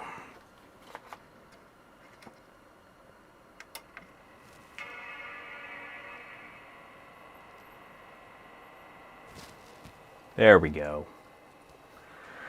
There we go.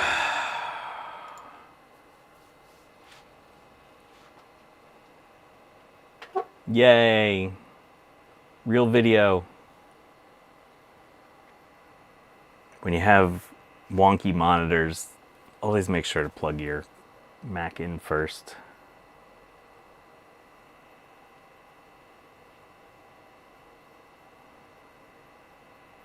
All right, so the next thing we're going to do, I'll do the back of the logic board off stream. Let's work on these CPU boards. There's only 4 caps, 4 electrolytics on this one. We'll pop these off and see what they read like. We'll try to do this a little bit carefully. This thing has 512 megs of RAM. That is a buttload of RAM for a early-ish Power Mac. So it probably takes a little while at the beginning there to do the thing. Yep, there's caps on the CPU boards. I also this 233 CPU board is weird. So I'd like to see what's on the inside of it. It looks odd. Trina demands mem test. She's gonna unlike the video if I don't run mem test on it. So, if you like hearing a chime, hit that like button, please. That would be swell. Leave a comment after the video saying, hey, I like chimes. Apple System Profiler. Let's see what this says. 195. I don't think that's correct, but whatever. I don't think Snooper is going to detect this properly, but let's try Snooper just for poops and giggles. Snooper's good for 68K max, not so much for the Power PC era. Yeah. Snooper thinks it's a 68020 at 93 megahertz. Yeah, no, I don't. You're not so good there, Snooper. Oh, do we have Apple Personal? Yeah, let's try this one. What do you have to say?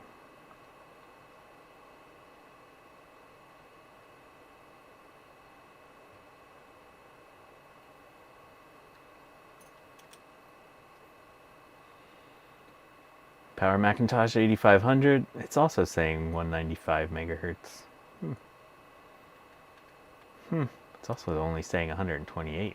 That's weird. Should be more than that. What did this say?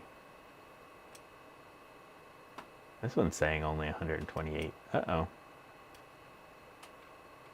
Maybe is there a limitation on System 761?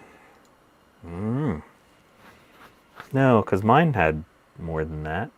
Did I install the RAM in the wrong slots? All right, let's worry about that later. Let's get to these CPU boards.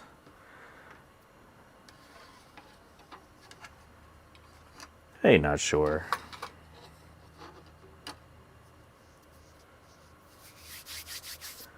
Okay.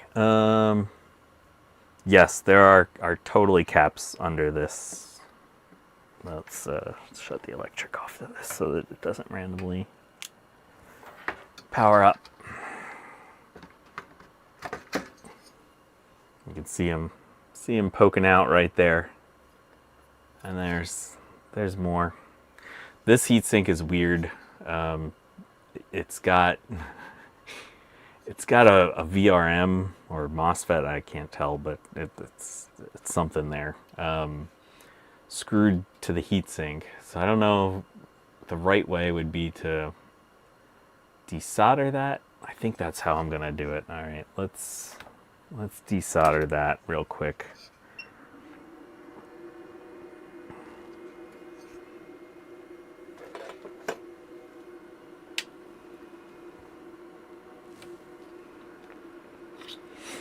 All right, let's go into the microscope, and I want to take these off carefully and try to see what the if they look okay before we destroy them with hot air.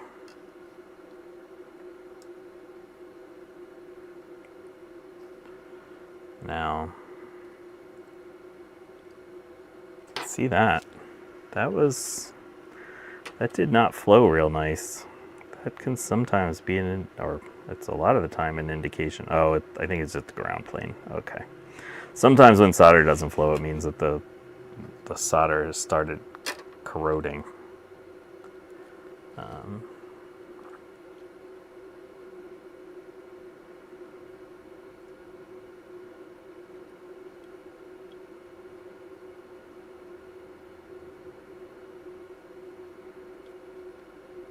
Yeah.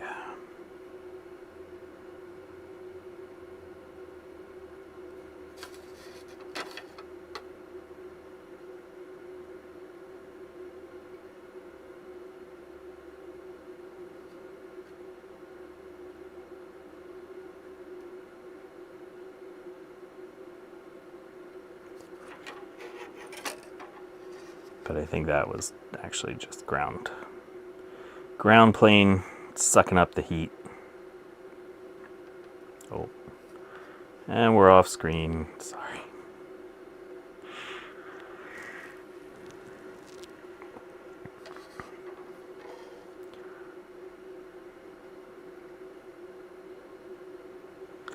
Nice thing about this is these are all 47/16ths, so that makes it easy. That makes it real easy. All right, let's go back to here. And now my thing is on. Actually, looks like someone already reflowed that. That's interesting.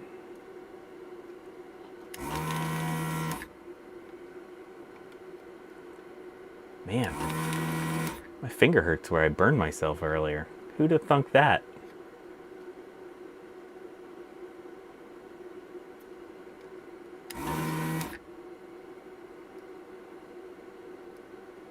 Okay. Alright, that should make getting rid of that one easier. Alright, so now we're going to go to this, go back to the microscope, and... Ow! Oh man, I did it again! These hot tweezers are hot! What the heck? Why am I burning myself with my hot tweezers today?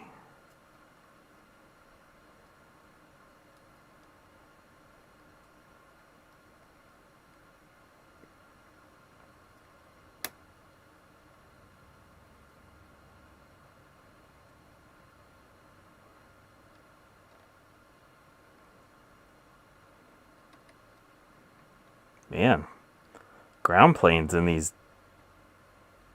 CPU boards, they're honking.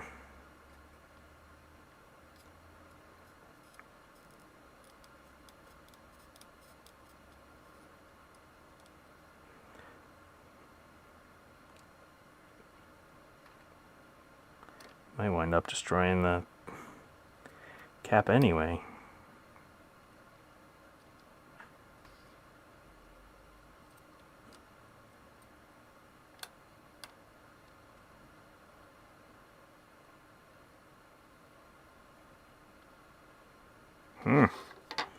Might have to do this one at a time.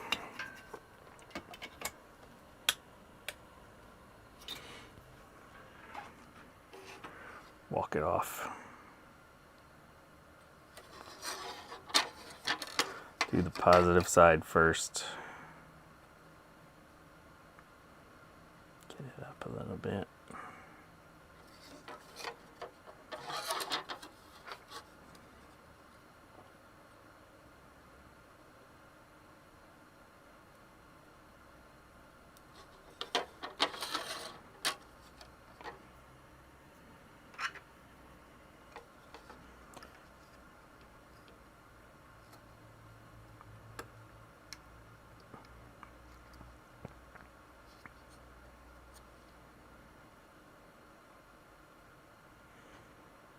Oh yeah, speaking of SGIs, not that we've actually spoke of SGIs recently. I saw Sean had a SGI video out today.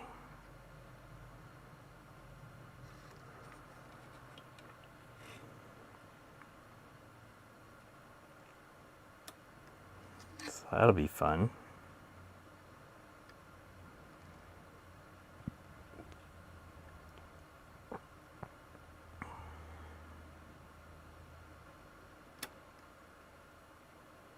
Wow. Look at it. It's just soaking the heat right away. Give me that cap. There we go. That's another reason I like hot air. Just heat it all up. This is an experiment though. I want to see if these caps are bad.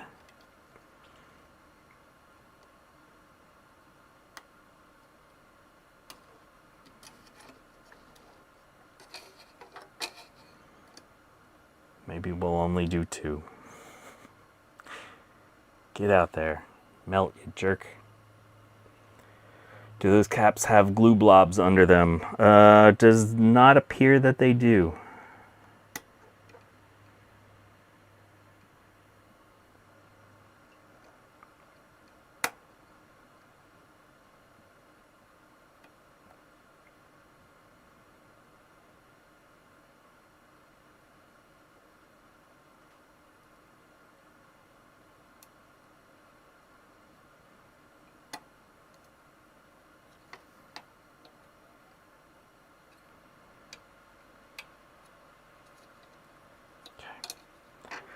There we go. There's some juice under there. I don't know if that was just the juice from the solder that I put on there. There is juice though.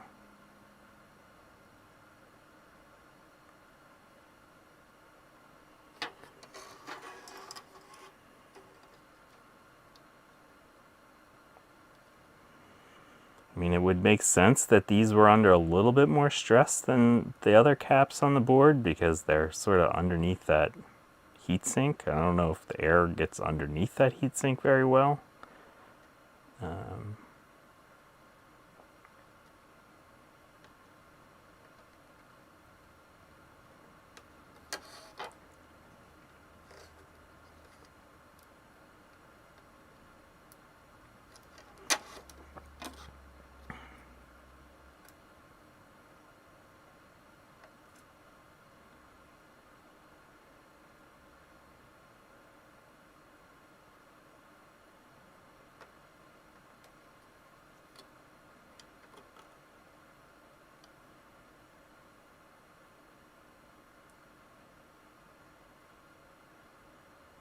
All the ground planes. All the ground planes. This is like connected to Earth ground.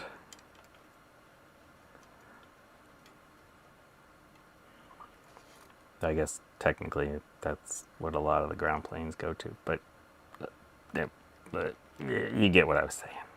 I was making a joke. Dislike, unsubscribe. That was a terrible joke. Okay. All right, let's test 3 of them. They appear juicy. That's interesting. Let's go back to here. Where's my dealie? Oh, there it is.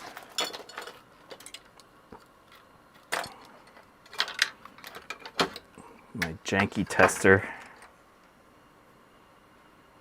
Sorry, my hands are like super dry from the isopropanol now.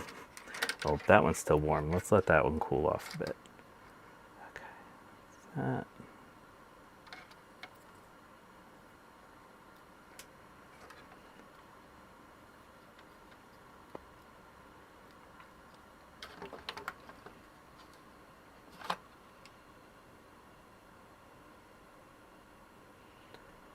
Four ohms.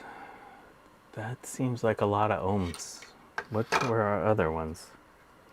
What were those other 4716s? Oh, shoot, those are all ones I melted. This one.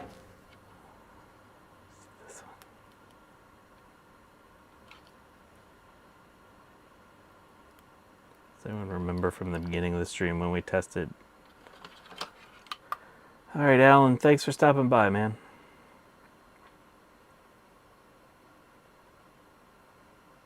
Two ohms. What are about our Bojank caps? What are their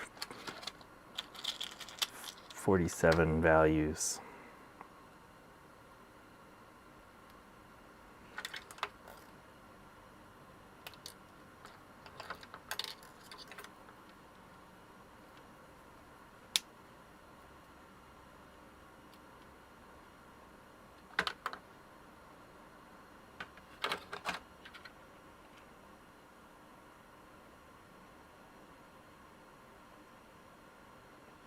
Might not have good connection to this one. Oh, there it is. 1.2. So, I mean, it could be that those are starting to go.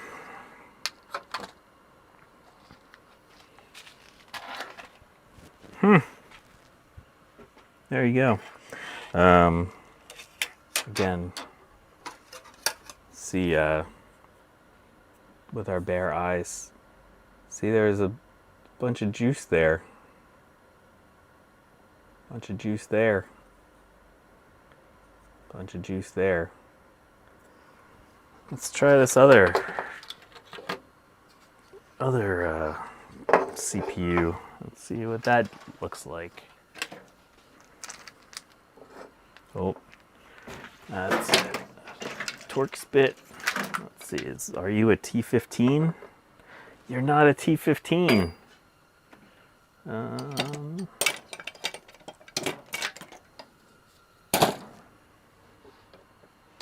You're a T whatever this is.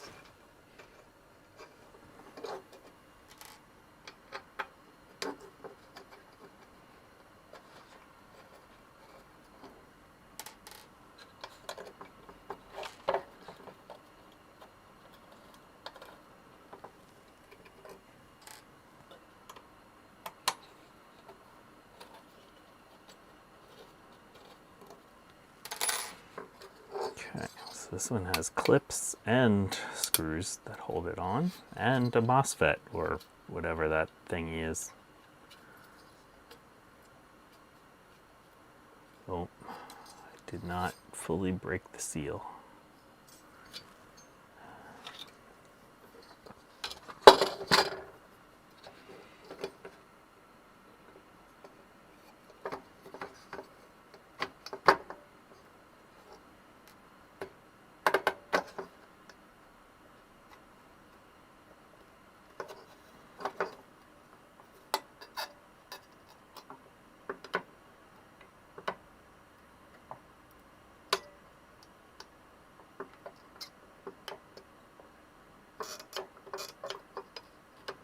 I think we have another thing with a big ground plane in it.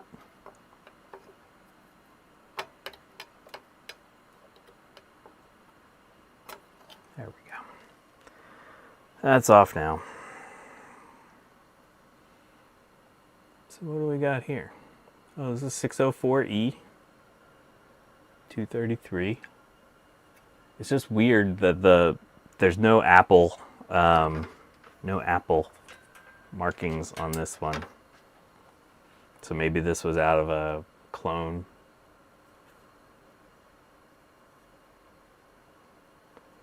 It does kind of look like there might have been some Apple markings. See how that says that right there? Ooh. And there's like a film over top of it. So they're blocking it. So this is interesting. What's going on, Garth? Yeah, we're still going. I had an issue. My power supply was not happy after I had sort of reflowed a lot of the joints. And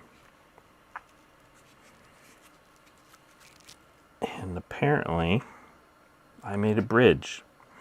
So we had to desolder, or we had to disassemble the whole power supply and find the bridge, put it back together.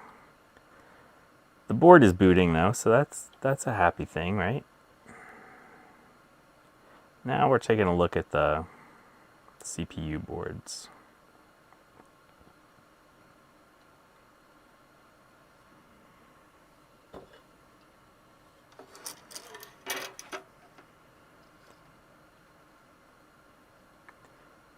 And I'm just continually burning myself with my hot tweezers. So I think what we're gonna do is we're gonna check these two caps, and then I think that might be the end of the stream, because 2 hours, it's a long time for me. I don't have the virility, is that a good word? That's a good word, that Steve does, or Justin D. Morgan. I'm surprised I've made it this long.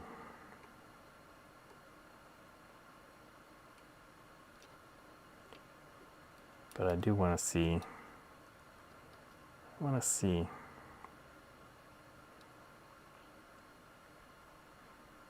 What's under these guys without giving them hot air.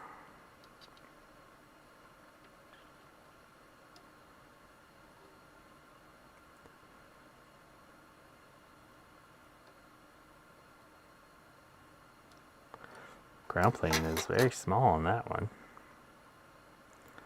The plus plane is bigger on this one. Okay, whatever.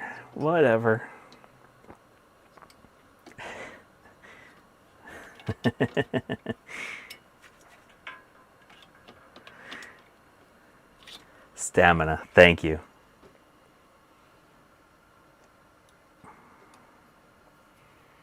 I would say that Steve has piss and vinegar. That is a good way to refer to Steve's enthusiasm.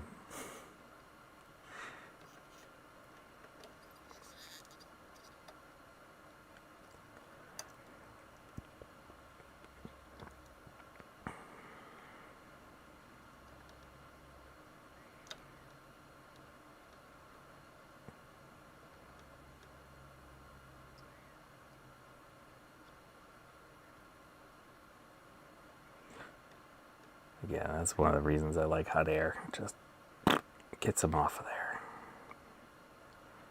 This can be a little bit more difficult when you got big power planes and such. There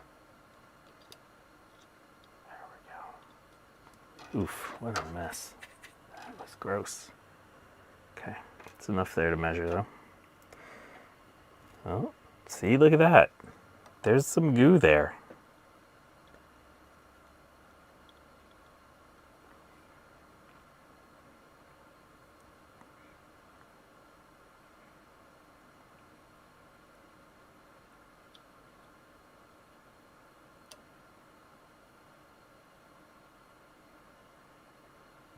Hey, Rudy. Yeah, you missed most of the fun.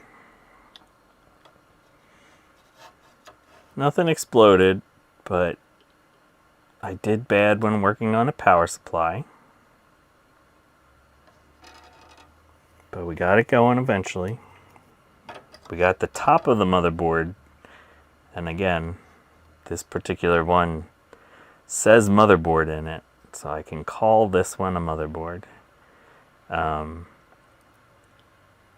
We got the top of the motherboard recapped. This board actually has electrolytics on the bottom too. I'll do that one after the stream by myself. But we got it going. Boot it up.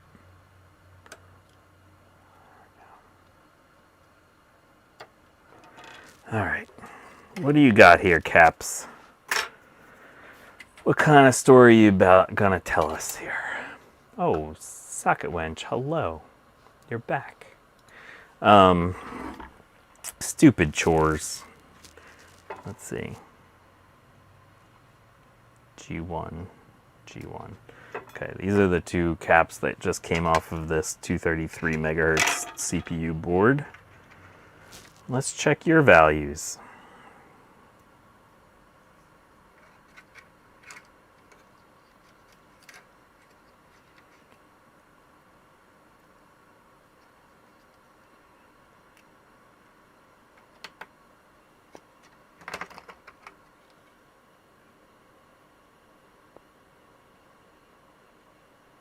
ESR is only 2.3 ohms. That seems okay. There was juice under it though. I don't know, what do you think? Is it cap juice for me heating them up? That's always a possibility. It's one of the reasons I was trying to do it more carefully.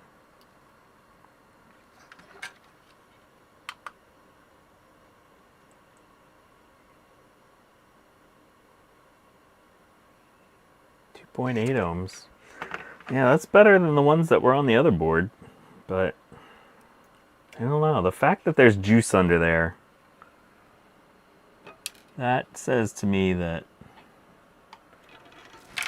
these need to be done. So out of all of this stuff, it seemed like the only things that really need to be done are the CPU boards and these two 1000 microfarad caps, and maybe these 4.7 microfarad caps right there. Well, that was an ordeal, and I'm still not done. Oh, I also want to show this. So this is another board Tech Ambrosia sent me to recap.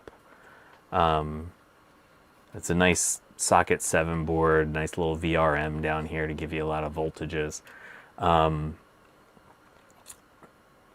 And yeah, there's regular electrolytics here, but if we look here, so the thing there says FP blah blah blah, so it's a 1000 microfarad 6.3 volt cap, and this one's a 470 microfarad 16 volt cap.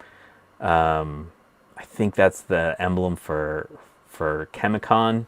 Oh yeah, it's a AGP AT style socket 7 board. So this is a nice little board. I think these are aluminum polymer caps here, so I'm not going to change those. I think I found them online, and I think these are aluminum polymer caps. These are nicer than anything I could put on there. And so these I'm going to leave. I'll change out the rest of the little electrolytics all over the rest of the board. And so, yeah, I'm not going to recap these. So, yeah. And I think this board, I think she said, was fine. It was just that she wanted the electrolytics done just for preventative measures, which is fine. We're happy to do that for her. So yeah, this is a nice little board. You can see the cache chip there. I don't know exactly how much cache it's on there, but okay. Anyway, I think that's going to be it for today. That was a lot. Well, VIA was pretty much all we had for socket 7 if we wanted AGP. So yeah, yeah, no, that's all for today. I want to thank you all for hanging out with me. I appreciate the heck out of it. If you wouldn't mind hitting the like. Oh, that's right, not sure. We also had ALI. I want to thank you all for hanging out with me. Glad we got the board booted up, so that was a good thing. Glad the power supply didn't explode. That's always an important thing. I want to thank my patrons. My Janka crew, Matt Hargett, Gutbomb, Garth Beagle, Brian Gareford, David Starbuck, Ian Scott, Jamie's Hack Shack, All Things DG, Chris Angelis, Tech Ambrosia, Scout, Jack68K, Bacchus, Asmodeus, Devil Luke, Alan Gracia, and my Jank team, Hardware Hacker, Mark Kruger, III DIY, Charles Bullock, Dave's Vintage Apple Tech, Mark from Millennium X, and Rudy's Retro Intel. I appreciate the heck out of all of you, and I appreciate Tech Ambrosia, so we gotta get this stuff back to her. So yeah, thanks for hanging out with me today.